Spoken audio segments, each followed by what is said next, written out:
you, Mr. Speaker. And can I associate my party with the Prime Minister's comments about Remembrance Week and also his comments on Manfred Goldberg and Mervyn Kirsch, who is in the gallery today? Mr. Speaker, this morning on the BBC, the Health Secretary said there is a toxic culture in Downing Street that needs to change. He's right, isn't he? Mr. Speaker, my focus each and every day is on rebuilding and renewing our country.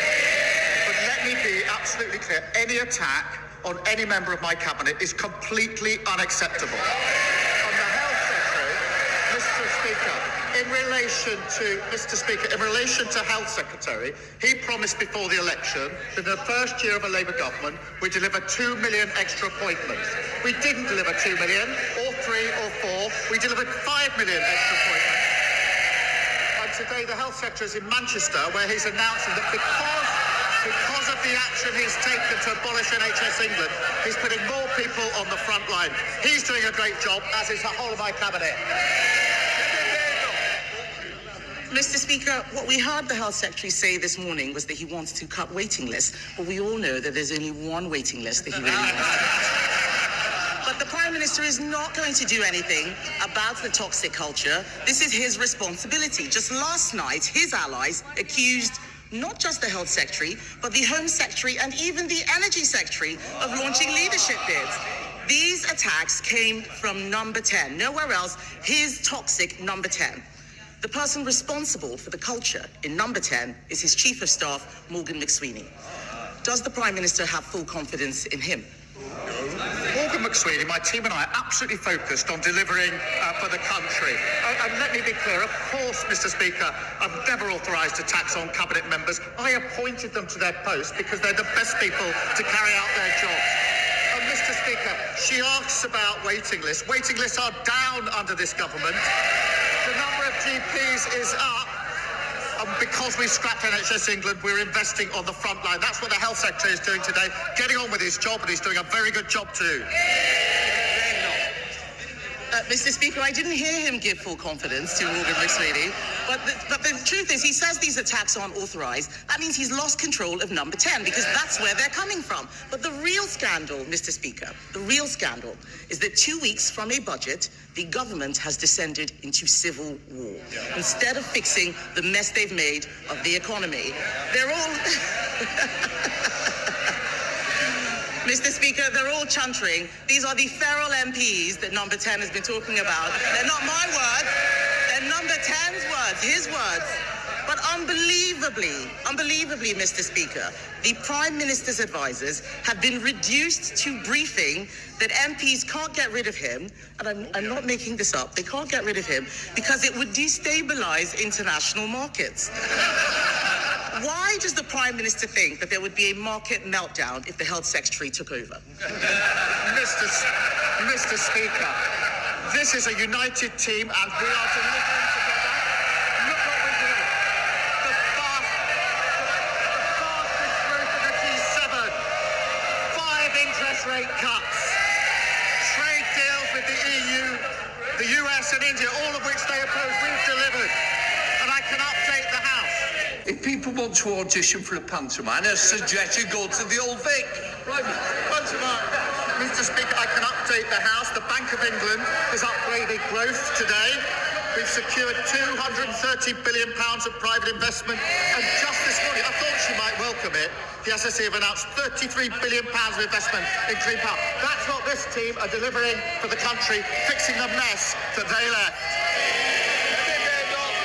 Mr. Speaker, he's talking about growth and investment while the Prime Minister desperately tries to cling on to his own job. Perhaps he understands what it's like for all those people out there losing their jobs. How can he talk about growth? Yesterday, we learned that unemployment has risen to the same rate as it was in lockdown. 180,000 jobs lost, Mr. Speaker.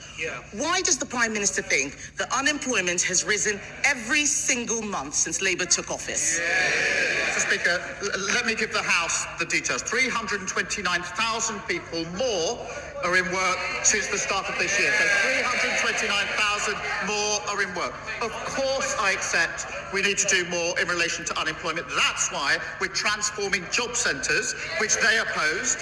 That's why we're working with 60 major businesses to tackle ill health in the workplace and invested £3.8 billion in tailored back-to-work support, which they opposed. I would also remind the Leader of the Opposition, Mr. Speaker, that the average unemployment in the 14 years of her government was 5.4% higher than the rate today.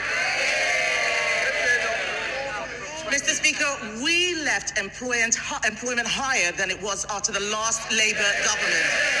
And let me tell him now, what is causing it is his disastrous budget last year. That is what has caused the increase in unemployment. And so to be clear, for all those Labour MPs shaking their heads, it's last year's tax rises that have killed jobs, and that's what's going to trigger this year's tax rises.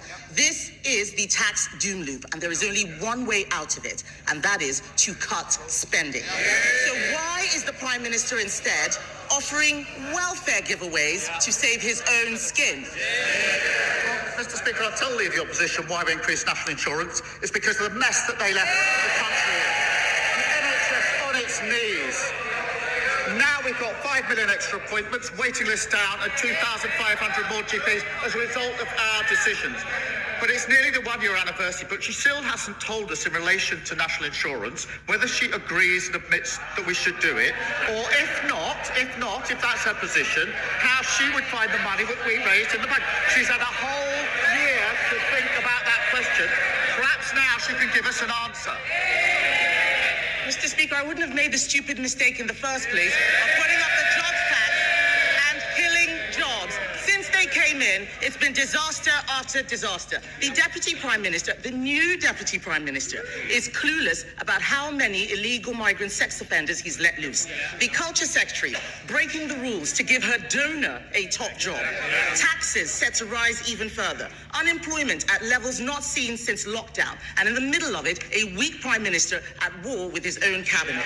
Mr. Speaker, it's not just him, it is all of them. There is no replacement, it is all of them. 2 weeks before the budget, isn't it the case that this Prime Minister has lost control of his government, he's lost the confidence of his party, and lost the trust of the British people? Mr. Speaker, the stupid mistakes were made over 14 long years.